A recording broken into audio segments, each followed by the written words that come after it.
సినిమాలు తీసి బండి సరోజ్ కుమార్ అనేవాడు ఇప్పుడు మెయిన్ స్ట్రీమ్కి వస్తున్నాడు పరాక్రమంతో. అందుకే అడిగాను ఇందాక. ఇప్పుడు వినిపిస్తుందా? ఓకేనా? ఓకే. సో ఇప్పుడు యాంకర్ని పెట్టట్లేదండి, అది నాకు నచ్చదు. ఎందుకంటే మనం రాసిచ్చింది వాళ్ళు చెప్తారు కాబట్టి. సో నేను నిర్బంధం తీశాను, నిర్బంధం 2 తీశాను, మాంగళ్యం తీశాను. దాని తర్వాత పరాక్రమంతో ఇప్పుడు మెయిన్ స్ట్రీమ్కి వస్తున్నాను. ఆ 3 కల్ట్ ఫిల్మ్స్తో, అంటే నేను యూట్యూబ్లో రిలీజ్ చేశాను కళనాది వెలమీది అనే కాన్సెప్ట్లో. దానివల్ల నేను ఒక సెక్షన్ ఆఫ్ ఆడియన్స్ని నేను జనరేట్ చేసుకోగలిగాను. దాని తర్వాత థియేటర్ రావాలని చెప్పి ఇన్ని సంవత్సరాలు ఆగాను. నేను తొందరగా ముగిస్తాను, ఎందుకంటే విశ్వక్ గారు ఆయన గ్యాంగ్స్ ఆఫ్ గోదావరికి వెళ్ళాలి, నెక్స్ట్ ట్రైలర్ లాంచ్ ఉంది. సో ఇప్పుడు ఏంటంటే, నేను 4 ఏళ్ళ వయసులో ఉన్నప్పుడు మా అమ్మ నాన్న కొట్టుకుంటున్నారు, బయట వర్షం పడుతుంది. అప్పుడే ఊహ తెలిసింది నాకు. నేను బయటకు వచ్చాను, టీవీ అని ఒకటి ఉంటుందని తెలియదు నాకు. మా పక్కింట్లో ఏదో సౌండ్ వస్తుంటే వెళ్ళి నిలబడ్డాను అక్కడ. ఆ టీవీలో చిరంజీవిని చూశానండి. నా లైఫ్లో ఉన్న బాధలన్నీ ఆ చిరంజీవిని చూసాకపోయినాయి నాకు. నేను చిరంజీవిని చూశాకే సినిమా చూశాను. చిరంజీవిని చూసినప్పుడు నాకు కలిగిన ఫస్ట్ ఫీలింగ్ ఏంటంటే, నేను కూడా ఒక నటుడు అవ్వాలి, చిరంజీవి లాంటి నటుడు అవ్వాలి, ప్రతి ఇంట్లో నా పేరు ఉండాలి అనే ఒక ఉంటుంది కదా ఆ ఉత్సాహం. ఆ 4 ఏళ్ళ ఉత్సాహాన్ని ఇప్పటి వరకు నేను కంటిన్యూ చేస్తూ నన్ను నేను ఎస్టాబ్లిష్ చేసుకోవడానికి నేను 2004లో వచ్చాను ఒక జూనియర్ ఆర్టిస్ట్గా, ఒక యాక్టర్గా. చాలామంది డైరెక్టర్లకి ఆడిషన్స్ ఇచ్చాను, ఎవరికైనా యాక్టింగ్ అర్థం కాలేదు. నువ్వేంటి మామూలు మాట్లాడేస్తున్నావు, యాక్టింగ్ చేయాలి కదా అన్నారు. నాతో పాటు ఒకడు వచ్చాడు, ఏదో ఒక సీన్ ఇచ్చారు, ప్రియా నువ్వంటే నాకు ఇష్టం ఏదో చెప్పాలి. నేను నార్మల్ చెప్పాను, ఇలా చెప్పకూడదు నువ్వు చెప్పు బాబు అంటే వాడు ఇంకా బాడీ లాంగ్వేజ్ చెప్పాడు, ప్రియా అది అని. ఇలా చేయాలమ్మా యాక్టింగ్ అన్నారు. ఓకే, ఇక్కడ మనం వర్కౌట్ అవ్వదు, నా యాక్టింగ్ తెలిసిన డైరెక్టర్ నేనే అయి ఉండాలి అని నేను ఆ రోజు డిసైడ్ అయ్యాను. ఆ అబ్బాయి ఇంకో అబ్బాయి మేబీ నేను కన్ఫ్యూజ్ అయ్యాను ఆ ఏజ్లో, మేబీ అతను బాగా చేసేట నిజంగా చూద్దామని, తన గ్రోత్ ఎలా ఉండదు చూద్దామని. తన తర్వాత నేరాలు ఘోరాలని ఈటీవీలో వచ్చేది, నూతన్ ప్రసాద్ గారు చెప్పేవాళ్ళు. దాంట్లో క్రిమినల్ కింద అలా సైడ్ క్యారెక్టర్లు చేశాడు. అయితే నేను రైట్ అనిపించి అక్కడి నుంచి నేను నా చిన్నప్పటి నుంచి, అంటే చిరంజీవిని చూసాక సినిమా చూసి నాకు ఇళయరాజా గారు మ్యూజిక్లో, లేకపోతే Sirivennela Sitarama Sastry garu, Chandrabose garu as a lyric రైటర్గా, అండ్ పిసి శ్రీరామ్ గారు, లేకపోతే ఎడిటర్ శ్రీకర్ ప్రసాద్ గారు, ఇలా చాలామంది నన్ను ఇన్స్పైర్ చేశారు. వాళ్ళందరి ఇన్స్పిరేషన్స్తో నా క్రాఫ్ట్స్ని నేను ఫర్నిష్ చేసుకుంటూ దాంట్లో మాస్టర్ చేసుకుంటూ, నాకు ప్రొడ్యూసర్ లేడు. సో నేను I should be extraordinary to gap producers. దానివల్ల నాది చిన్నప్పటి నుంచి ఉన్న న్యాచురల్ బాండ్ టాలెంట్స్ని నేను ఫర్నిష్ చేసుకుంటూ ఒక 20 సంవత్సరాలు నేను సమాజంలో లేనండి, బయట ఉన్నాను, ఒంటరిగా ఉన్నాను, అడవిలో ఉన్నాను. అలాగే నేను కష్టపడి ఒక 3 సినిమాలు డైరెక్ట్ చేశాను ఏ యాక్టర్ని పెట్టి. ఎందుకంటే నేను ఫస్ట్ యాక్టర్గా చేయలేను, because I don't have producer. So ఏదో కాంబినేషన్లో వచ్చిన 3 సినిమాలు, 3 థియేటర్కల్ ఫిల్మ్స్ చేశాను. 2 తమిళ్లో చేశాను, 1 తెలుగులో చేశాను. 3 డిజాస్టర్స్ అయినాయి. I was a failed director. Then I realize it's the time for me to act myself and to exhibit my real talent, my real potential what I feel. అప్పుడు నేను నిర్బంధం అనే సినిమా తీశాను, నిర్బంధం 2 తీశాను, మాంగళ్యం తీశాను. ఈ 3 నాకు జనాలు ఇచ్చిన సపోర్ట్, కళనాది వెలమీది కాన్సెప్ట్లో వాళ్ళు చెప్పడు ఫాడికే ఇచ్చారు. వాళ్ళు చాలామంది మహిళా అభిమానులు ఉన్నారు నాకు, అంటే గృహిణులు, సాఫ్ట్వేర్ నుంచి వచ్చిన వాళ్ళు, లేకపోతే అన్ని సెక్షన్స్ ఆఫ్ పీపుల్ ఉన్నారు. వాళ్ళందరూ ఒకటే కోరుకున్నారు, మిమ్మల్ని మెయిన్ స్ట్రీమ్లో చూడాలి, మేము మా ఇంటి పక్కన వాళ్ళకి, మా ఇంటి పైకి మీ సినిమాని మేము చూపించుకోగలగాలి అని. సో ఆ సంకల్పంతో, వాళ్ళు ఇచ్చిన బలంతో ఈరోజు నేను పరాక్రమం సినిమా తీశానండి. అండ్ నేను ఇండస్ట్రీలో ఎక్కువ తిరగను, నేను I'm not a social person. నేను చూసిన వాళ్ళందరూ నా మ్యాక్సిమం నచ్చరు, ఎందుకంటే నేను ఇలా మాట్లాడుతాను. బయట సమాజంలో ఎలా మాట్లాడాలి, ఇండస్ట్రీలో ఇంకా ఘోరం, ఎలా వెళ్ళి అలా పంజగొట్టి వెళ్ళి మళ్ళీ ఎలా రావాలి, అవన్నీ మనకు రాదు. అయితే నాకు చాలా చూజీగా ఉంటాను. నేను ఎవరన్నా ఒక మాటలో తెలిసిపోద్ది వాళ్ళ ఇంటెన్షన్ ఏంటని. అంటే నేను సమాజాన్ని చూశాను, లైఫ్ని చూశాను చిన్నప్పటి నుంచి చాలా. సో నాకు నచ్చిన 3 వ్యక్తులు, ఎస్కేఎన్ గారు very genuine human being and అంటే ఓన్లీ హ్యూమన్ బీయింగ్ నేను చూడండి, టాలెంట్ చూస్తాను, ఈజ్ వెరీ టాలెంటెడ్. ఆయన సినిమాలో ఆయన టేస్ట్ ఆఫ్ సినిమా తెలుస్తుంది.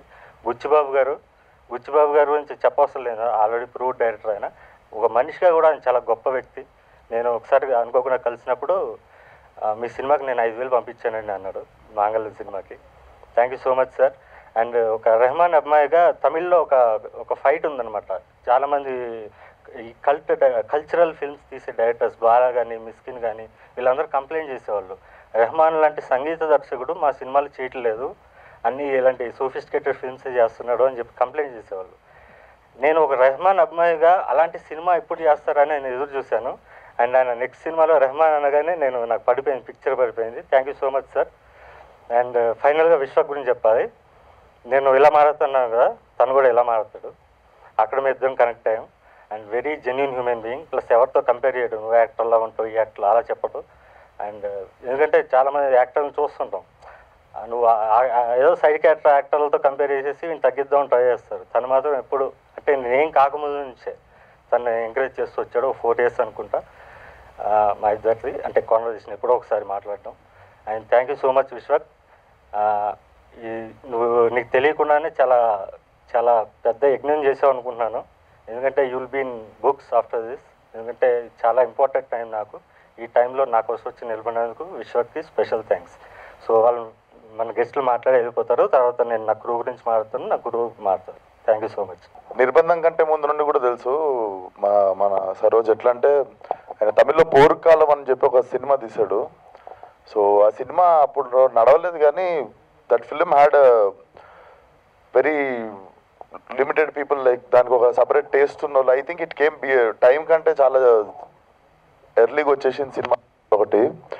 సో నా ఫ్రెండ్ వాళ్ళ ఫ్యామిలీలో లిటరేచర్ అనమాట, వాళ్ళ ఇద్దరు మదర్ అండ్ ఫాదర్ ఇద్దరు లిటరేచర్ అనమాట, అండ్ ఒకళ్ళేమో జర్నలిస్ట్ ఉండే ఆ టైంలో.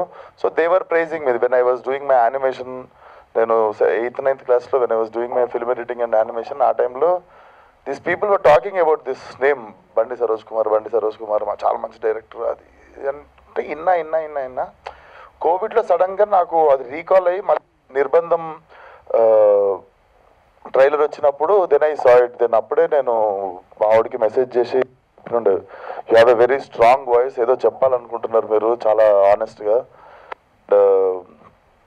I think he's trying to prove something to himself more than anything, and he's not depending on any one. He's trying to make, I feel అది ఇంత కావచ్చు, ఇంత పెద్ద ఇండస్ట్రీ కావచ్చు, ఎంత పెద్ద ఇండస్ట్రీ కావచ్చు, బట్ ఆయన కోసం I think he's making one small industry for himself.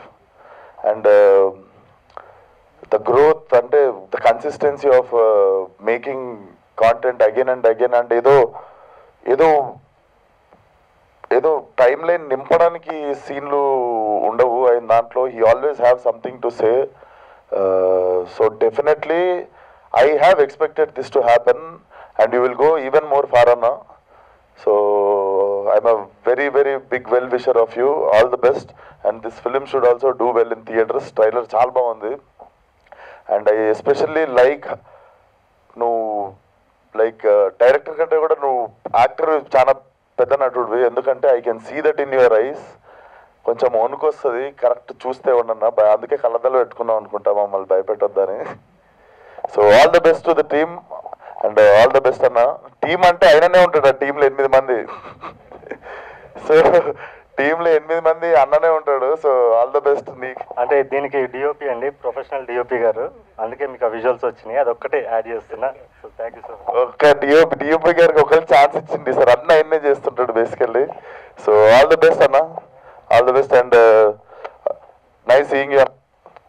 ఈ కుమేష్ ఈ సినిమా ఇండియా ఇప్పుడు పెద్ద ఇండియన్ గ్లోబల్ డైరెక్టర్ అయిపోయినావు నువ్వు.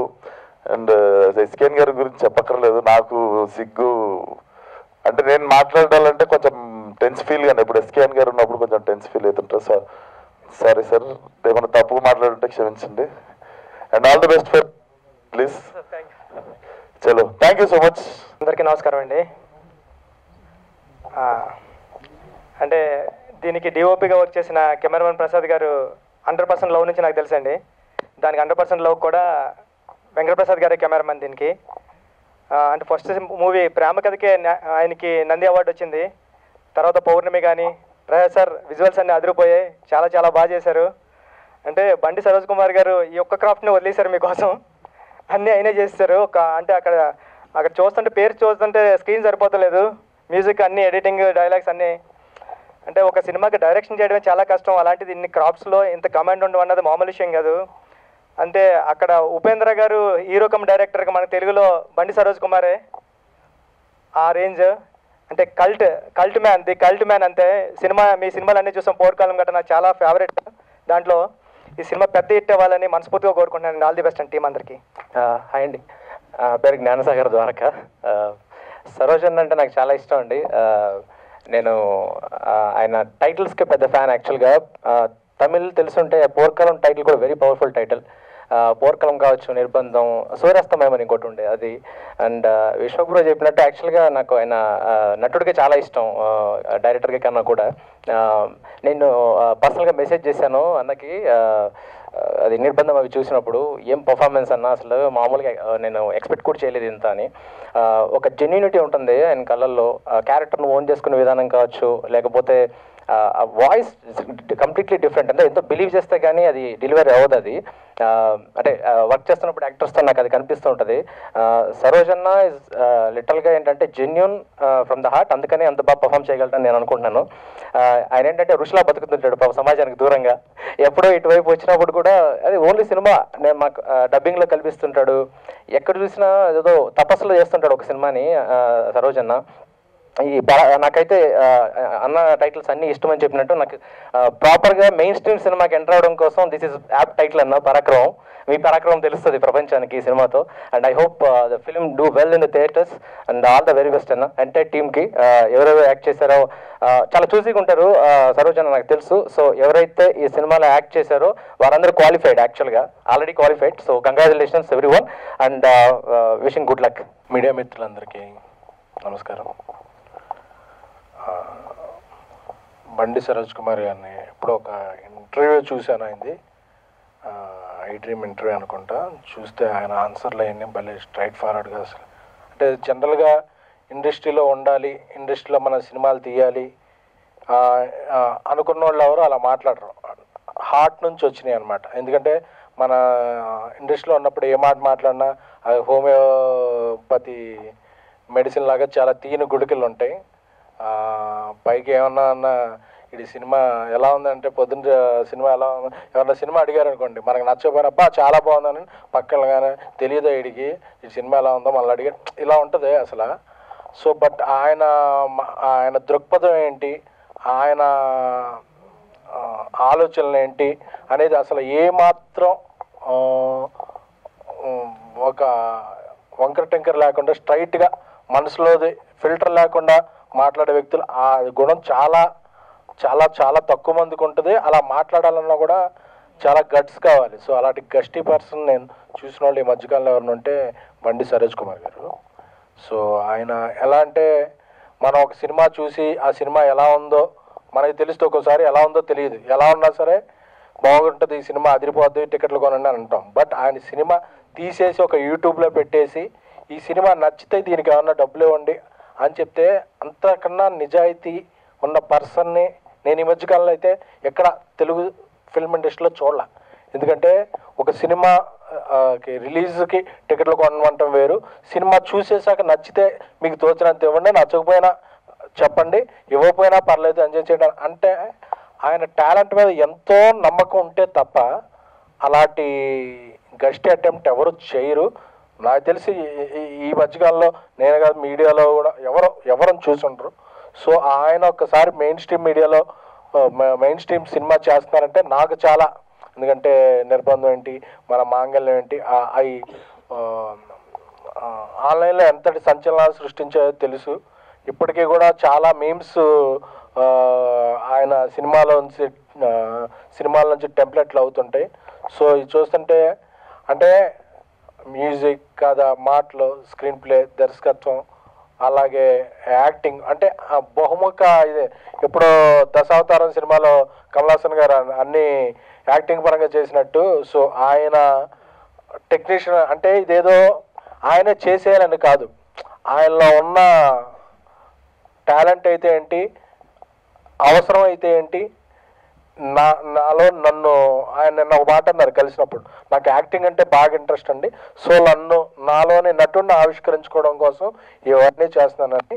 సో నాకు అప్పుడు చెప్పాను, నాకు ఈ సినిమాకి నా వంతు నుంచి, ఎందుకంటే బేబీ సినిమా అని చాలామంది కల్ట్ సినిమా ఇది అంటారు, నాకు బేబీ కల్ట్ తెలియదు అని నాకు తెలిసిన కల్ట్ పర్సన్ అయితే మాత్రం బండి సరోజ్ కుమార్ గారు. సో సో అటువంటి వ్యక్తి తీసే సినిమా ఎక్కువ మందికి రీచ్ అవ్వాలని, దాని ద్వారా ఆయన అనుకున్న పేరు, ఫేము, డబ్బు, ఎందుకంటే పేరుంటే ఫేమ్ వస్తుంది, ఫేమ్ వస్తే డబ్బు వస్తుంది. సో ఆయన అన్ని రకాలుగా కూడా ఈ సినిమా ద్వారా లాభపడాలని, ఎందుకంటే అలాంటి టెక్నీషియన్లు అరుదుగా ఉంటారు. సో అలా నిష్పక్షపాతంగా అలాగా సినిమా క్రాఫ్టే తనకేంటంటే ఆయనకి తెలిసింది క్రాఫ్ట్ ఒక్కటే, ఇంకే కోటింగ్ లేదు. ఒక యాంకర్ని పెడతారంటే, ఎందుకంటే నా గురించి నేనే మాట్లాడుకో అంటే చాలా అరుదుగా ఉంటారు వ్యక్తులు. సో ఆయనతో కలిసింది చాలా కొద్ది సందర్భాలు అయినా సరే ఆయన గురించి నాకు చాలా మంచి ఇంప్రెషను. ఈ వ్యక్తి ఇలాంటి వ్యక్తి విజయం సాధించాలనే కోరిక బలంగా ఉన్నాయి. సో అప్పుడే చెప్పాను నేను, ఈ సినిమాకి నా వంతు హెల్ప్ అది ఫంక్షన్ రావడం అయితే, ఒక రిలీజ్ అవడం అయితే కానీ ఏ రకంగా సరే, ఎందుకంటే ఒక ప్యాషన్తో పనిచేసేవాడికి తెలుస్తుంది, అవతల వ్యక్తిలో ప్యాషన్తో పనిచేసేవాడికి ఆ ఇంటెన్స్ లెవెల్ అర్థం అవుద్ది. సో నాకు నేను అతి కొద్ది మంది ప్యాషనెట్ పీపుల్లో బండి సరోజ్ కుమార్ గారు ఒకరు. సో ఆయన గురించి ఎంత చెప్పినా ఇంకా చెప్పాలనిపిస్తే, ఎందుకంటే ఆయన గురించి నాలో అంత అభిప్రాయాలు, నాకు అంత మంచి అభిప్రాయం ఉంది. సో ఈ ట్రైలర్ చూస్తే కూడా ప్రతి ఫ్రేము అంటే ఫ్రేమ్ల పరంగా ఏ ఫ్రేము ఫ్రీ చేసి చూసినా సరే అదొక టాప్ టెక్నీషియన్లు ఉన్న ఫ్రేమ్లో ఒక టాప్ యాక్టర్ యాక్ట్ చేస్తే ఎలా ఉంటుందో ప్రతి ఫ్రేము అలాగ ఉంది. ఫ్రేమ్లోన ఆయన గుండెల్లో ఉన్న ఫ్లేమ్ కనిపిస్తుంది. సో ఈ సినిమా తెలుగు ఇండస్ట్రీ ఫ్రేమ్లో అలా ఉండే సినిమా అవ్వాలని, పరాక్రమం, ఆయన ప్రతిభా పరాక్రమాన్ని అందరికీ తెలియజెప్పాలని. సో ఇలాంటి సినిమాలు వచ్చినప్పుడు మీడియా, చిత్రంలో ఉన్న ఇతర నటీనటులు, చిత్ర పరిశ్రమలో దర్శకులు అందరూ కూడా ఒక మంచి సినిమాని, ఒక మంచి ప్రయత్నాన్ని ఎవరికి తోచిన విధంగా ఈ ట్రైలర్ చాలా బాగుంది, దాన్ని మీరు షేర్ చేయండి, షేర్ చేసి ఎక్కువ మంది తెలిసేలా చేయండి. సో ఇటువంటి కంటెంట్ ఎంతమంది ఎక్కువ మందికి రీచ్ అయితే అంత మంచిది. ఎందుకంటే చిన్న సినిమాలు బాగుంటే ఇండస్ట్రీ బాగుంటుంది, ఎందుకంటే స్టార్ సినిమాలు అప్పుడప్పుడు వస్తుంటాయి. బట్ అలాగా ఉన్నప్పుడు చిన్న సినిమాలు, మిడ్ రేంజ్ సినిమాలే ఇండస్ట్రీలో ఎక్కువ థియేటర్స్కి ఫీడింగ్ ఇచ్చేదంటే కానీ ఆడియన్స్కి ఎంటర్టైన్మెంట్ చేసేది కానీ. ఇది మధ్య ఒక న్యూస్ కూడా చూశాను, మరి అది నిజమో కాదో తెలియదు. ఈ వేదిక మీద నుంచి ఫిల్మ్ ఛాంబర్కి, ప్రొడ్యూసర్స్ కౌన్సిల్ కూడా నా విన్నపం ఏంటంటే, చిన్న సినిమాల సెకండ్ వీక్ ఒక సర్టన్ పర్సంటేజ్ ఎగ్జిబిటర్కి, థర్డ్ వీక్ ఎక్కువ పర్సంటేజ్ ఎగ్జిబిటర్కి వెళ్ళిపోతుందండి. చిన్న సినిమా ఎప్పుడైనా ఫస్ట్ వారం నెమ్మదిగా కొన్ని థియేటర్లో స్టార్ట్ అవుద్ది, ఆ సెకండ్ వీక్ రేజ్ అవుద్ది, 3వ వీక్ 4వ వీక్ అలా కంటిన్యూ అవుద్ది. సో ఆ 2-3 వారాలు వచ్చే లాభం కూడా ఎక్కువ శాతం నిర్మాతకి, డిస్ట్రిబ్యూటర్కి చెందితే చిన్న సినిమాలు బాగుంటాయి. అలాంటి సినిమాలు తీయాలనుకున్న ఆకాంక్ష అందరిలో వస్తుంది. సో సినిమాలు బాగుంటే ఇండస్ట్రీ బాగుంటుంది, ఇండస్ట్రీ బాగుంటే మనం బాగుంటాం. మరొకసారి ఈ పరాక్రమం సినిమా అది ఏ డేట్ వేసినా సరే ఆ డేట్న ఒక సంచలన విజయం సాధించాలని,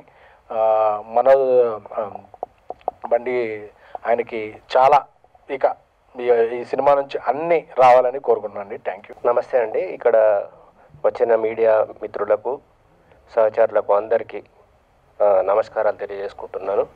నా పేరు అనిల్ కుమార్. నేను బండి సరోజ్ కుమార్ గారితో ఇది 4వ సినిమా. నిర్బంధం దగ్గర నుండి మా ప్రయాణం మొదలైంది. నిర్బంధం 1, నిర్బంధం 2, తర్వాత మాంగళ్యం, ఇలా చేసుకుంటూ వెళ్తున్నాము. ఇక ముందు కూడా ఇలాగే వెళ్ళాలని కోరుకుంటున్నాను.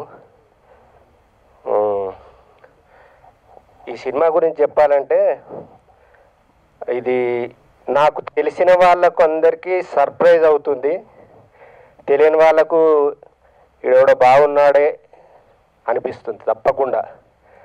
ఇందులో క్యారెక్టర్ నాది అలాంటిది. సో ఇలాంటి మంచి క్యారెక్టర్ ఇచ్చిన బండి సరోజ్ కుమార్ గారికి కృతజ్ఞతలు. నా తోటి నటీనటులందరికీ కూడా నమస్కారాలు తెలియజేసుకుంటూ సెలవు తీసుకుంటున్నాను. Thank you. నా పేరు శశాంక్ వెన్నెలకంటి. యాక్చువల్గా నేను రైటర్, బట్ ఈ సినిమాతో బండి సరోజ్ కుమార్ గారు నన్ను ఒక యాక్టర్గా పరిచయం చేస్తున్నారు. నేను ఆయన మాంగళ్యం అనే సినిమాలో 2 పాటలు రాయడం జరిగింది. అప్పుడు కూడా నేను నాకు అంతకుముందే నిర్బంధం సినిమాలోనే ఆయన నాకు ఫేస్బుక్ ద్వారా రిక్వెస్ట్ పెట్టి సడన్గా ఫోన్ చేసి మీరు యాక్ట్ చేస్తారా అని అడిగారు. నేను చేయొచ్చు, బట్ అదే నేను చెన్నైలో ఉన్నానని చెప్పాను. అప్పుడు అది ఆయన కోవిడ్ టైంలో తీస్తున్నారు. సో అందుకని కుదరలేదు, ఇప్పుడు అక్కర్లేదు, తర్వాత మనం కలుద్దామని చెప్పారు. మాంగళ్యం అప్పుడు ఫోన్ చేసి 2 పాటలు రాస్తారా అని అడిగారు. నేను రాస్తానని చెప్పి అప్పుడు we just become almost friends లాగా కొన్ని రోజులు. అంటే ఆయనే ఫ్రెండ్ ఎవరు అనరు. సో అందుకని వి హావ్ బీన్ కొలీగ్స్. ఆయన మాంగళ్యం సినిమాకి నేను పాటలు రాశాను 2. అప్పుడు బాగా పరిచయం అయ్యి నాకు ఆయన పర్సనల్గా నచ్చడం జరిగింది. ఆ సినిమానే తమిళ డబ్బింగ్ అప్పుడు కొన్నిసార్లు కలుస్తున్నప్పుడు ఆయనకి నాలో ఏదో యాక్టర్గా కనిపించాడు. ఇందులో ఒక ముఖ్యమైన ఇంపార్టెంట్ సపోర్టివ్ రోల్. ఇన్ఫ్యాక్ట్ నాకు కొంచెం ఛాలెంజింగ్ ఉన్నది. నా పర్సనల్ లైఫ్కి ఏ రకంగానూ అది సంబంధం లేదు. అటువంటి ఒక peculiar character, but very interesting character, funny character అది నాకు ఇచ్చారు. నాకు కూడా ఎక్స్పీరియన్స్ చాలా బాగుంటుంది. వెంకట్ ప్రసాద్ గారు డిఓపి, ఆయన 100%లో పౌర్ణమి అన్నిటికి చేస్తున్నారు. ఆయన గురించి మీకు తెలుసు. ఆయన ఒక సినిమాటోగ్రఫర్గా అందరికీ తెలుసు, బట్ ఆయనకి స్క్రిప్ట్ నాలెడ్జ్ ఆయనకున్నంతగా ఎవరికి ఉన్నట్టుగా నాకు అనిపించలేదు. అంతా ఆయన చాలా డీప్ రీసెర్చ్ చేశారు. సో ఆయనతో నాకు ఈ సినిమా అప్పుడు ఈ అనుభవం చాలా బాగుంది. ఇదంతా నేను పై లేయర్లో చెప్పచ్చు కానండి, but this is what actually. But బండి సరోజ్ కుమార్ గారి గురించి నేను ఒక 2 ముక్కలు చెప్పాలి. జనరల్గా సామాజిక అంశాలని తీసుకొని రియలిస్టిక్ ఫిలిమ్స్ చేయగలగడం అనేదే కష్టం. అందులో రియలిస్టిక్ ఫిలింలో మళ్ళీ ఒక తెలియని ఒక సినిమాటిక్నెస్ని ఎక్కడో, అంటే లైక్ మనకి సినిమా చూస్తే ఒక చిన్న ఎక్కడెక్కడ సినిమా చూసినప్పుడు కొన్ని ఏ రకమైన ఎమోషన్స్ కలుగుతాయో అవి అలాగే ఉంచుతూనే, అంటే హీరో, ప్రేమ, ఇటువంటి అన్ని విషయాలు ఉంచుతూనే ఒక what we call so called commercial ఫిలింగా దాన్ని తీసుకొస్తూనే, మెయిన్ స్ట్రీమ్ ఫిలింగా తీసుకొస్తూనే అటువంటి డీప్ విషయాలు, అంటే నాట్ ఓన్లీ వన్ ఆస్పెక్ట్. ఇప్పుడు రకరకాల సినిమాల్లో కూడా మనకి ఏదో ఇప్పుడు నిర్లక్ష్యం మీద సినిమా ఉంటుంది, లంచం మీద సినిమా ఉంటుంది. అట్లా కాదు, ఈయన సీన్కి ఒక విషయాన్ని ఎంచుకుంటారు, ఆ విషయాన్ని ఆ సీన్లో బ్లెండ్ అయ్యేలాగే చెప్పగలరు. As a writer I'm a fan of him. అది ఆయనకే చెప్పాను చాలాసార్లు. అంటే what ever he writes that is true. First of all ఒక ట్రూత్ని అడ్రస్ చేస్తే ఆ డైలాగ్ ఎప్పుడు బాగుంటుంది. యాజ్ ఎ డైలాగ్ రైటర్గా అది ఒక కొటేషన్ కూడా ఉంది, దాన్ని బేస్ చేసి చెప్తున్నాను. అట్లా ఆయన హీ రైట్స్ ట్రూత్. అండ్ డైరెక్టర్గా అఫ్ కోర్స్ ఇది నేను దగ్గరుండి చూశాను కాబట్టి ఎక్స్పీరియన్స్ వెరీ చాలా స్మూత్గా మరి యాక్టర్స్ దగ్గర పని తీసుకున్నారు ఆయన. సో నెక్స్ట్ వాట్ ఎవర్ ఆయన ఇంకా డైరెక్షన్ స్కిల్స్ అండ్ మ్యూజిక్. నేను చెప్పాను కదా లాస్ట్ 2 పాటలు రాశానని చెప్పి, అవి కూడా చాలా మంచి పేరు వచ్చాయి. So what ever he has, అది అందరూ చెప్పింది, ఆయనకి అన్ని క్రాఫ్ట్స్ మీద గ్రిప్ ఉంది అది ఇదని. బట్ గ్రిప్ ఉండడం అంటే అది అన్నీ తెలుసుకోవడం కాదు, అవి పూర్తిగా తెలుసుకోవడం, కూలంకషంగా దాంట్లో ఒక ఎక్స్పర్టైజ్ ఉండడం అనేది కష్టం. ఆయనకు అటువంటి ఎక్స్పర్టైజ్ అయితే ఉందని నేను అనుకుంటున్నాను. ఇవన్నీ నేను దగ్గర చూసి అబ్జర్వ్ చేసి చెప్తున్న qualities. So it was very very happy experience with him working. So ఆయన డెఫినెట్గా ఈ సినిమా ద్వారా కొడతారు. ఇది అందరికీ డెఫినెట్గా ప్లస్ అవుతుందని అనుకుంటున్నాను. So thank you so much. అందరికీ నమస్కారం. నా పేరు మోహన్ సేనాపతి. ఇందులో ఆ క్యారెక్టర్ చేసింది నేను, హీరో ఫాదర్గా. బండి సరోజ్ కుమార్తో నాకు 2013 నుంచి మొదటి పరిచయం. వారితో ఇది నా 3వ సినిమా. మొట్టమొదటిసారి ఆయన కలిసినప్పుడు ఇలాగ ఇంటర్వ్యూకి పోయాను ఆయన దగ్గరికి. వెయిట్ చేస్తున్నాను, అతను రాలేదు. ఇంకా ½ అన్ అవర్ అయింది, 1 అవర్ అయింది. అప్పుడే వచ్చాడు. వస్తే అన్నాడు, ఇంకా 10 నిమిషాలు చూసి నేను వెళ్ళిపోయేవాడిని అని ఆయన మూడ్గా చెప్పాను. ఆయన లోపల రమ్మన్నారు. మీ సూటితనం నాకు నచ్చింది, మీరు ఇందులో క్యారెక్టర్ చేస్తున్నారని చెప్పాడు. ఇప్పుడు 2013లో. అప్పటి నుంచి మా ఇద్దరి మధ్య స్నేహంగానే కొనసాగుతుంది. ఆయన డైరెక్టర్ గాను, నేను ఆర్టిస్ట్ గాను ఎప్పుడు చూడలేదు. ఆయన చాలా గౌరవిస్తారు నాకు, సార్ అని. వారిని కూడా నేను సార్ని గౌరవిస్తాను. ఆయన సినిమా తీసే విధానం బహుశా అందరికీ ఆశ్చర్యాన్ని కలిగిస్తుంది. స్క్రిప్ట్ మీద ఆయన మెదడులోనే రాసుకుంటారు. దాదాపు అందరు రచయితలు ఏ హోటల్లోనో ఎక్కడో కూర్చొని నెలల కొద్దీ, వారాల కొద్దీ స్క్రిప్ట్ తయారు చేసుకుని, డైలాగులు కూడా తయారు చేసుకుని రెడీ పెట్టుకుంటారు. కానీ అప్పటిదప్పుడే రాసేస్తాడు డైలాగు. అతని మెదడులో నుంచి అప్పటిదే పేపర్ తీసుకుంటాడు, ఆ డైలాగ్ తీస్తారు, ఆ డైలాగ్ మాకు ఇస్తారు, మీరు చెప్పండి అంటారు. అది దానివల్ల ఏమవుతుందంటే డైలాగ్ చాలా న్యాచురల్గా వస్తుంది. ఆలోచించి రాసిన డైలాగ్ అంటే అందులో ఆర్టిఫిషియల్ ఉంటుంది, ఎప్పుడో రాసి పెట్టుకున్న దానికి. అప్పటికప్పుడు ఆలోచనలు, డైలాగ్స్లు చాలా న్యాచురల్గా ఉంటాయి. మాలాంటి ఆర్టిస్టులకు చెప్పడానికి కూడా ఈజీగా ఉంటుందండి. అలాంటి ఈజీ పదాలతో అతను డైలాగ్ రాస్తారు. ఆర్టిస్టులకు కూడా చాలా ఈజీగా చెప్పడానికి ఉంటుంది, అందులో ఇన్వాల్వ్ అవ్వడానికి కూడా కారణం అవుతుంది. ఇక సరోజ్ కుమార్ గురించి అందరూ చెప్పారు, నేను చెప్పేది ప్రత్యేకంగా ఏం లేదు. వారితో ఈ స్నేహం ఇలాగే కొనసాగాలని, ఈ మా పరాక్రమం విజయవంతంగా పరాక్రమంగా ఆడుతుందని పూర్తి నమ్మకంతో మేమంతా ఆర్టిస్టులను ఎదురు చూస్తున్నాం. వారికి ఈ విజయం కలిగించాలని ఆ భగవంతుని ప్రార్థిస్తూ సెలవు. అందరికీ నమస్కారం. Thank you so much director గారు, ఇంత మంచి ఛాన్స్ ఇచ్చినందుకు నాకు. నా పేరు శృతి సమన్వి, నేను ఒక క్లాసికల్ డాన్సర్ని, నేషనల్ అవార్డీ. సో ఈ మూవీలో నేను one of the main female లీడ్గా డెబ్యూ చేశాను. ఇంత మంచి మూవీకి నన్ను ఈ రోల్కి సెలెక్ట్ చేసినందుకు బిఎస్కే సార్కి థ్యాంక్ యూ సో మచ్. ఈ త్రూ అవుట్ మూవీ జర్నీలో సార్ నాకు ఎన్నో సజెషన్స్ అండ్ ఎంతో మంచి ఎంకరేజ్మెంట్ ఇచ్చారు. Thank you sir. అదేవిధంగా డిఓపి వెంకటప్రసాద్ సార్ చాలా సపోర్ట్ అండ్ ఎంకరేజ్మెంట్ ఇచ్చారు. Thank you so much sir. అలాగే నా కో ఆర్టిస్టులు అందరూ ఫ్రెండ్లీ ఎన్విరాన్మెంట్ ఇచ్చారు నాకు యాక్ట్ చేయడానికి, సో దట్ నేను ఇంకా బాగా యాక్ట్ చేశాను. సో ఈ మూవీలో యాక్ట్ చేసిన ప్రతి ఆర్టిస్ట్కి, వర్క్ చేసిన ప్రతి టెక్నీషియన్కి, ఈ మూవీ టీమ్ మెంబర్స్ అందరికీ all the very best and best wishes. ఈ మూవీ మంచి హిట్ అవుతుంది అని నమ్ముతూ మీ అందరి బ్లెస్సింగ్స్ మా అందరిపై ఉండాలని కోరుకుంటున్నాను. Thank you so much. Thank you ఇక్కడికి వచ్చినందుకు. అండ్ ఫస్ట్ స్టార్ట్ చేసే ముందు నా పేరు చెప్తాను. నా పేరు నిఖిల్ గోపు. ఈ మూవీలో నానాజీ అనే క్యారెక్టర్ చేశాను. యాక్చువల్లీ నేను యాక్టింగ్ స్టార్ట్ చేసి ఒక 3.5 years అవుతుంది. ఫస్ట్ ఒక 1 year థియేటర్ ప్లేస్ చేసి సరే ఇంకా చాలు, ఇంకా మూవీస్ చేద్దామని చెప్పి ఎన్ని ఆడిషన్స్ ఇచ్చినా చాలా చిన్నపిల్లల్లోకి ఉన్నావు, చూడడానికి చాలా చిన్నపిల్లల్లోకి ఉన్నావు, అసలు మెయిన్ క్యారెక్టర్స్ ఉంటే నువ్వు పక్కన కనిపించవు అని చెప్పేసి ఆడిషన్స్లో రిజెక్ట్ చేసేటోళ్ళు. బట్ ఐ థ్యాంక్ బండి సరోజ్ కుమార్ అన్న for giving me this opportunity. ఎందుకంటే మీరు చూసుంటే ఆల్మోస్ట్ అందరు ఆర్టిస్టులు కొత్త వాళ్ళే. ఇంతమందికి ఒక్క సినిమాలో ఆపర్చునిటీ ఇవ్వాలంటే చాలా కష్టం, దానికి చాలా ధైర్యం కావాలి. అది సరోజ్ కుమార్ అన్నకే సాధ్యం. అండ్ థ్యాంక్ యూ విశ్వక్ గారు for launching this teaser. Vishwak అన్నని కానీ సరోజ్ అన్నని కానీ చూస్తే ఇన్స్పిరేషన్ మోటివేషన్ అని కాదు, కానీ ప్రతి ఒక్క ఆర్టిస్ట్, కొత్త ఆర్టిస్ట్ ఎవరైతే ఇండస్ట్రీకి రావాలనుకుంటున్నారో వాళ్ళందరికీ ఒక చిన్న హోప్ ఉంటుంది, అరే మనం కూడా చేయగలము, మనకు కూడా పాసిబుల్ అవుతుంది అని వాళ్ళు చేసి చూపించారు.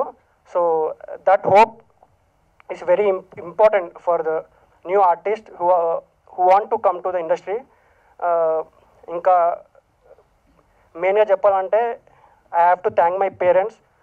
ఎందుకంటే మిడిల్ క్లాస్లో ఉన్నప్పుడు అరే మనకెందుకురా ఈ సినిమా, మనకెందుకురా ఈ కళలు, మనకెందుకు అనుకునేటప్పుడు నా పేరెంట్స్ చాలా సపోర్ట్ చేసి నీ వల్ల ఎందుకు కాదు, మనం ఎందుకు చేయకూడదు అని చెప్పి ఇంత సపోర్ట్ ఇచ్చి నేను ఇక్కడ ఉన్నానంటే అది వాళ్ళ వల్లే సాధ్యం. So yeah, thank you. అడుగుతారా? అడగండి. సరోజ్ కుమార్ గారు. సార్ చెప్పు హీరో. బేసిక్గా మీ ప్రీవియస్ ఫిలిమ్స్ అన్నీ చూసి చాలా ఇన్స్పిరేషనల్గా ఫీల్ అవుతున్నారు చాలామంది యాక్టర్లు, ఆస్పైరింగ్ యాక్టర్లు కానివ్వండి, aspiring technicians or film makers అందరూ. సో అందులో చాలా వరకు వల్గారిటీ, వైలెన్స్, అబ్యూజింగ్ ఇవన్నీ ఎక్కువ ఉన్నాయి. అండ్ పరాక్రమం వచ్చి బిగ్ స్క్రీన్ ఫిలిం. సో ఇది ఏ సెట్ ఆఫ్ ఆడియన్స్కి రీచ్ అవుద్ది అండ్ ఫ్యామిలీ ఆడియన్స్ చూడొచ్చా? ఇది ఫ్యామిలీ కోసమే తీశానండి. ఇందాక అదే చెప్పాను, నాకున్న మహిళా ప్రేక్షకులందరికీ ఇది ఒక భరోసా. మీరందరూ కూడా మీ ఇంటి పక్కన వాళ్ళని, మీ పిల్లల్ని, మీ తాతల్ని, అవ్వల్ని అందరం తీసుకుని వెళ్ళొచ్చు ఈ మూవీకి. ఇది జస్ట్ టీజర్ మాత్రం, అంటే టీజ్ చేశాను. నెక్స్ట్ కాన్సెప్ట్ ఏంటనేది నెక్స్ట్ థియేటర్కల్ ట్రైలర్ వస్తుంది ఇంకో 2 weeksలో, అందులో మీకు తెలుస్తుంది. సో ఇందులో మీకు ఎక్కడ కూడా వల్గారిటీ కనిపించలేదు కదా, సినిమా అంతా కూడా ఎలా ఉంటుంది. It's clean film. BSK main stream అని ఒక బ్యానర్ నేమ్ కూడా చేంజ్ చేశాను. మెయిన్ స్ట్రీమ్ అంటే ఓన్లీ మెయిన్ స్ట్రీమ్ ఫిల్మ్స్ కోసం చేస్తున్నాను అనమాట. అది కల్ట్ గరాజ్, అది కల్ట్ పర్సనల్ స్పేస్లో ఒంటరిగా చూడాల్సిన సినిమాలు అవి. ఇవి మీరు ఇంటిల్లిపాది కూర్చొని ఆహ్లాదభరితమైన ఎన్వైర్న్మెంట్లో మీరు ఈ సినిమా చూడవచ్చు. ఓకే, మీకు ఒక సెట్ ఆఫ్ ఆడియన్స్ ఉన్నారు, ఫ్యాన్ బేస్ అంటారు దాన్ని. బేసిక్ అంటే ఒక క్రౌడ్ వచ్చి సినిమాని చూడాలి అని, వెయిట్ చేసే సినిమాలు చూడాలి అని కొందరికే ఉంటారు, కొంతమంది ఫిలిం మేకర్స్కి. సో మీకు ఉన్నారు. సో ఎప్పుడు ఇది రిలీజ్ చేద్దాం అనుకుంటున్నారు? మీకోసం వచ్చి చూసే వాళ్ళకి ఏం చెప్దాం అనుకుంటున్నారు ఈ సినిమా త్రూ? అదే నేను నా కోసం వచ్చి చూసే వాళ్ళందరికీ చెప్తున్నానండి, మీరు ఒక్కొక్కరు 10 మందిని గర్వంగా తీసుకురండి, ధైర్యంగా తీసుకురండి. It's a clean film. ఇక్కడ నుంచి కూడా ఎలాంటి ఫిల్మ్స్ చేస్తాను, అంటే అలాంటివి చేయనని కాదు, అది తప్పేం కాదు. ఇప్పుడు మీరు క్వింటిన్ టరాంటినో కానీ లేకపోతే అనురాగ్ కశ్యప్ కానీ బాలీవుడ్లో, అలాగే మన సౌత్లో ఎవరు లేరు కదా, ఫస్ట్ నేను స్టార్ట్ చేశాను అనుకుందాం, అదో ట్రెండ్ అంతే. అదేంటంటే అటెన్షన్ కోసమే చేశానండి. అంటే రియలిస్టిక్ భాషని, రియలిస్టిక్ జనాల మధ్యలో ఉండే సంభాషణల్ని నేను సినిమాలో ఎందుకు చూపించకూడదు, అక్కడ నాకు సెన్సార్ నిబంధనలు లేవు కదా అని చెప్పి నేను అది తీసుకున్నాను, లీడ్ తీసుకున్నాను. కానీ నాకున్న అభిమానులు కూడా, నా అభిమానించే వాళ్ళు కూడా మెయిన్ స్ట్రీమ్ ఆడియన్స్ అండి. వాళ్ళు రెగ్యులర్ మెయిన్ స్ట్రీమ్ సినిమా చూసేవాళ్ళే. నా సినిమాలకి వాళ్ళు కనెక్ట్ అయింది ఎమోషన్కే తప్ప ఆ భాషకో దానికో అయితే కాదు. ఆ భాషకే కనెక్ట్ అయ్యి ఉంటే అది ఇన్స్టాగ్రామ్లో చూసుకుని వెళ్ళిపోతారు స్క్రోల్ చేసుకుంటూ. వాళ్ళు టైం పెట్టి సినిమా చూసి దానికి అంతంత డబ్బు ఇచ్చి చేయాల్సిన అవసరం లేదు. సో వాళ్ళ కోసమే ఇక్కడ నుంచి వాళ్ళు ధైర్యంగా అందరూ కలిసి చూసే విధంగా, గ్రూప్గా చూసే విధంగా సినిమాలు చేస్తున్నాను. ఇక్కడ నుంచి మొదలవుతుంది. హాయ్ అన్న, this is anchor Rajesh from hit TV. చెప్పండి. మీ సినిమాలు అనేసరికి ఎక్కువగా ఆటంకాలు ఎక్కువ వస్తుంటాయి. సో అది ఎందువల్ల అనుకోవచ్చా? అంటే మీ అగ్రెసివ్నెస్ ఎక్కువగా ఉంటుంది అని విన్నా. అవునండి, అంటే అగ్రెసివ్నెస్ అంటే కొంచెం ఈగో అండి నాకు సినిమా విషయంలోనే, బయట ఉండదు. బయట నేను మీరు మీ ఇంట్లో నా ఇంటికి వస్తే నేను మీకు టీ కాఫీ నేనే ఇస్తాను, నేనే కడుగుతాను కూడా. సో ఐఎమ్ వెరీ హాస్పిటాలిటీ ఉంది నాకు. కానీ నాకు నా అగ్రెషన్ అంతా సినిమా పైన. ఆ అగ్రెషన్ లేకపోతే ఇలా రాదు, సినిమా ఇలా రాదు, నా పర్ఫార్మెన్స్ ఇలా రాదు. అదొకటే డిఫరెన్స్, వేరే ఏం లేదు. అంటే లాస్ట్ టైం చూసుకుంటే ఒక మంచి సినిమా తీశారు, బట్ ఓటీటీ కూడా మీరు వెళ్లకుండా డైరెక్ట్గా యూట్యూబ్లో రిలీజ్ చేసేసి, సో కలమాది వెలమీది అనే ఒక టైటిల్ పెట్టేసి వదిలేశారు. అంటే అది ఓటీటీకి వెళ్తే కొంచెం మంచి రెవెన్యూ వద్దునేమో, ఇలాంటి సినిమాలు ఇంకా ఎక్కువ తీసే అవకాశం ఉందేమో అనుకున్నాను. అది నేను రెవెన్యూ కోసం తెలియలేదు, నేను నటుడిగా జనాల్లోకి దూసుకెళ్ళాలి అనే ఒక సంకల్పంతో తీసిన సినిమాలు అవి, ఆ మూడు కూడా. సో ఓటీటీ మార్కెట్ చేయాలి, ఈ సినిమా కూడా నేను మార్కెట్ చేయాలి, ఎలా చేయాలని ఆలోచించలేదు. దీనికి డిఓపి గారు వచ్చి ప్రసాద్ గారు అండి, ఆయన 100%లో ఇలా పెద్ద సినిమాలు చేశారు. ఆయన నాకు 14 ఏళ్ళ క్రితం నాకు ఫోన్ చేశారు. నా పోర్కలంని తమిళ్లో తీశాను ఫస్ట్ ఒక సినిమా, అది చూసి చేసి అప్పటికే ఆయన సుకుమార్ గారు సినిమా చేస్తున్నారు 100%లో. ఆయన మాట్లాడినది నాకు కొంచెం షాకింగ్ అనిపించింది. అంటే లైక్ నేను సుకుమార్ సినిమా డిఓపిగా చేస్తే నేను సుకుమార్ సినిమా చేస్తున్నాను, మీ సినిమా కూడా చేస్తాను, ఇలా మాట్లాడుతాను. కానీ ఆయన మాత్రం నేను సుకుమార్ గారు సినిమా చేస్తున్నానండి, మీరు కూడా నెక్స్ట్ చేస్తే చెప్పండి, మనం చేద్దాం కలిసి అన్నారు. అది నాకు చాలా ఇన్స్పైరింగ్ అనిపించింది. అంటే he's a person who lives for art అనిపించింది. సో ఆయనతో నేను నా దగ్గర బడ్జెట్ ఉన్నప్పుడు, మెయిన్ స్ట్రీమ్ సినిమా తీసినప్పుడు ఆయనతో చేయాలని నేను ఆ రోజు సంకల్పించుకున్నాను. 14 years తర్వాత నేను మళ్ళీ కాల్ చేస్తే కూడా అదే రెస్పాన్స్. ఈ సినిమాకి నేను రెమ్యునరేషన్ కూడా తీసుకోలేదు. ఆయన నాకు వద్దండి, మీరు సినిమా ఫినిష్ చేయండి, తర్వాత చూసుకుందాం, మీరు మెయిన్ స్ట్రీమ్కి రావాలి. మీరు నా ఇంటికి వచ్చాడు, నా ఇల్లు చూసాడు. అంటే నాకు డబ్బున్న అలాగే ఉంటాను నేను, క్లమ్జీగా. కానీ ఆయన ఫీల్ అయ్యాడు పాపం, మీరు మెయిన్ స్ట్రీమ్ రావాలి అని. అక్కడ నేను టచ్ అయిపోయానండి. అక్కడి నుంచి సినిమా ప్రతి షార్ట్, ప్రతి ఫ్రేమ్ నేను షార్ట్ చెప్తాను అంతేగాని లైటింగ్ కానీ, ఎక్స్పోజర్ కానీ, వాట్ ఎవర్ డీటెయిల్స్ అన్నీ కూడా ఆయనవే. ప్రతి షార్ట్ పెయింటింగ్లో తీశారు ఆయన. ఆయనకి ఫుల్ ఫ్రీడమ్ ఇచ్చాను నేను. మనిషి ఎమోషన్ కనెక్ట్ అయితే ఫుల్ ఫ్రీడమ్ ఇచ్చేస్తాను. ఆయన ఏంటంటే ఆయన కూడా నా నాట్ అయిపోయాయి, అగ్రెసివే రైట్గా. అంటే షూటింగ్కి వచ్చేది తెలిసింది, ఫస్ట్ రోజు అర్థమైంది. ఆయన 2 షాట్లు చెప్తాడు రోజుకి, అవి మనం ఒప్పుకోవాలి, లేకపోతే ఆయనకి తెక్కొచ్చేస్తుంది. సో నా ఫస్ట్ డే అర్థమైంది. సెకండ్ డే నుంచి ఆయనకు 2 షాట్లు ఇస్తా ఉన్నా, సార్ మీకు నచ్చిన 2 షాట్లు తీసుకోండి సార్ అని. సో అద్భుతంగా తీశారు. అండ్ మిగతా యాక్టర్స్ అందరూ, ఫర్ ఎగ్జాంపుల్ వెన్నెల కంటి అబ్బాయి శశాంక్, అదే యాక్చువల్లీ క్యాస్టింగ్ కూడా చూసుకుంటే క్యాస్టింగ్ చెప్తున్నారు, మీరు చాలా రేర్గా సెలెక్ట్ చేస్తారు. మీ దృష్టిలో చాలా ఎక్కువగా పడాలి అంటారు. సో వీళ్ళని ఎక్కడ సెలెక్ట్ చేశారు, ఏంటి విషయం? ఈ శశాంక్ వచ్చి నాకు ఫేస్బుక్లో ఉండేవాడు, నా ఫేస్బుక్ అకౌంట్లో ఉండేవాడు. ఏవో పెడతా ఉండేవాడు ఫ్రస్ట్రేషన్ పోస్టులు, ఏవో బాధల్లో పెడతా ఉంటాడు అనమాట. కానీ వెన్నెల కంటి ఆ పేరంటే నాకు చాలా ఇష్టం. అన్నిటికైనా ముందు ఏంటంటే నేను మన్మథ సినిమా నాకు చాలా ఇన్స్పైర్ చేసింది. ఆ సినిమా చూసి నేను సింబు దగ్గరికి వెళ్ళి అప్పుడు కట్ చెప్పడానికి, నా ఫస్ట్ సినిమా కోసం. దాని డబ్బింగ్ నేను తమిళ్లో చూసాను, మళ్ళీ అదే సినిమా. తమిళ్ కన్నా తెలుగు డబ్బింగ్ బాగుంది, అది నువ్వే చెప్పావు అనుకున్నాను నా సింబుతో. నేను కాదు అని ఇతను పేరు చెప్పాడు, గుర్తులేదు, పట్టించుకోలే. తర్వాత ఒక 10 years తర్వాత ఫేస్బుక్లో ఎవరో ఇతను ట్యాగ్ చేసి పోస్ట్ పెడితే అరే ఇతనే అని చెప్పి అప్పుడు నేను ఇతను కాంటాక్ట్ అయ్యి, నీలో మంచి యాక్టర్ ఉన్నాడు, ఎప్పటికన్నా ఒక మంచి రోల్ ఉంటే ఆయన చెప్తాను, నువ్వు ఎలా ఉంటావు కూడా నాకు తెలియదు, కానీ నేను చెప్తానని అప్పుడు ఎప్పుడో చెప్పాను 4 years బ్యాక్. తర్వాత మాంగళ్యం సినిమా చేశాక అది తమిళ్లో డబ్బింగ్ చేయాలనుకున్నా. సినిమా అయిపోయింది, తమిళ్లో చేయాలని డబ్బింగ్కి మనం డబ్బింగ్ చేస్తుంటాడు ఏమో, డబ్బింగ్ అడుగుదాం, ఓన్లీ డబ్బింగ్ అడిగితే బాగోదు, వెన్నెలకంటి గారి మీద రెస్పెక్ట్ అని నేను అసలు ఇవ్వను, నా పాటలు ఎవరికి ఇవ్వను. ఒక 2 పాటలు నువ్వు రాయి సినిమా పాటలు షూట్ అయిపోయింది అని వీడియోస్ పంపించి అందమైన రాక్షసుడు ఆయన ఓవర్ చెప్పి మిగతాయి ఆయన ఫ్రీడమ్ ఇచ్చేసాయి, ఇప్పుడు ప్రసాద్ గారికి ఇచ్చినట్టు. సో అలా 2 పాటలు రాశాడు, అద్భుతమైన రెస్పాన్స్ వచ్చింది. మళ్ళీ చెప్పేసా ఈ సినిమాకి నేనే రాసుకుంటాను, but as I told you are a brilliant actor, I will showcase you అని చెప్పాను. తన బాడీ లాంగ్వేజ్ ఇంకా దగ్గరగా చూశాక నాకు కొత్త క్యారెక్టర్ తట్టింది, ఆ క్యారెక్టర్ ఇందులో పెట్టాను. ఇందులో కనిపించదు, మీరు సినిమాలో చూడండి, అద్భుతమైన రోల్. శశాంక్ విల్ ఫిల్ ఒక వ్యాక్యూమ్ ఉంది తెలుగు ఇండస్ట్రీలో, ఒక సెక్షన్ ఆఫ్ యాక్టర్స్ కోసం ఆ వ్యాక్యూమ్ ఫిల్ చేస్తాడు. హలో సరోజ్ గారు, ఇక్కడ అరే వాటర్ మీరు ఆల్మోస్ట్ ఆల్ థియేటర్స్ అంటే నాటకాలు వేసే వాళ్ళనే ఎక్కువగా తీసుకున్నారు ఈ మూవీలో అని చెప్పి తెలిసింది. అండ్ మోర్ ఓవర్ అంటే ఏ పాపులర్ ఫేసెస్ లేని ఇలాంటి వాళ్ళని ఇంట్రడ్యూస్ చేస్తున్నారు ఈ మూవీ ద్వారా. అండ్ మీ సర్కిల్లో కొంతమంది తెలిసిన వాళ్ళని కూడా తీసుకున్నారు, అది ప్రజలకు తెలియదు కదా. సో వాళ్ళు ఎంతవరకు ఫేమ్ అవుతారని మీరు అనుకుంటున్నారు? ఫస్ట్ ఆఫ్ ఆల్ నాకు సర్కిల్ ఉండదండి, నాకు వీళ్ళు ఎవ్వరు కూడా నా సర్కిల్ కాదు, ఎవరిని కలవను. ఫస్ట్ ఆఫ్ ఆల్ నేను ప్రతి ఒక్కరిలో పెయిన్ చూస్తాను.